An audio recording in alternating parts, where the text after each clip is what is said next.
Passport is not the proof of Indian citizenship असे ministry of external अफेअर्सान म्हटलें आणि रोखड्योच debate सुरू जाली. पासपोर्ट म्हटल्यार कितें? खरें म्हटल्यार पासपोर्ट एक ट्रॅव्हल डॉक्युमेंट्स ज्याच्या आधारार तुमकां आउटसायड कंट्री वचूंक मेळटा आनी आपली नॅशनॅलिटी खंयची ती सांगूंक मेळटा.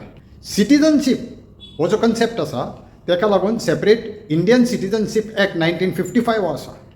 तातूंत कांय क्रायटेरिया आसा त्यो फुलफील जाल्यारच तुमी सिटिझन ऑफ इंडिया अशें म्हणूंक जाता. No doubt passport is one of the document जो सगळ्यो तुमचे बॅकग्रावंड कितें तें स्क्रुटनी जावन सगळें तपासून मागीरूच आफ्टर ड्यू डिलिजन्स म्हणटात तसो पासपोर्ट ऑथॉरिटी इश्यू करता. हेज्या आदी सुद्दां खूब फावटी अशें जालां की बोगस पासपोर्ट करून कोण भायर ट्रॅव्हल करून आयिल्ले आसा.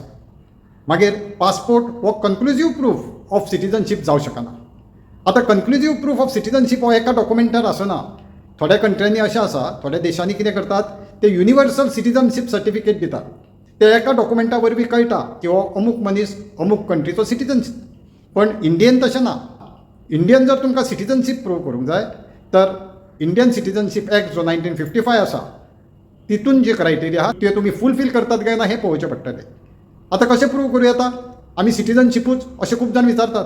सिंपल, तुमचें बर्थ सर्टिफिकेट आसूं येता, तुमच्या आवय बापायचें बर्थ सर्टिफिकेट आसूं येता, तुमी वोटींग केलां, तुमच्या आवय बापायन वोटींग केलां इंडियन तेन्ना पासून इलेक्शनाक तें आसूं येता, तुमचो फॅमिली बॅकग्रावंड, तुमचे प्रॉपर्टी डिटेल खंयच्या वर्सा पासून तुमचे प्रॉपर्टी आसा कितें आसा हें सगळें कलेक्टीव डॉक्युमेंटेशन हें सिटिझनशीप प्रूव करूं शकता.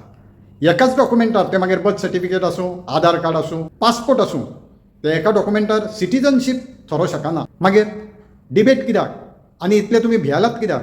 कांयच भिवपाची गरज ना. खरें न्हय? तुमकां कितें दिसता?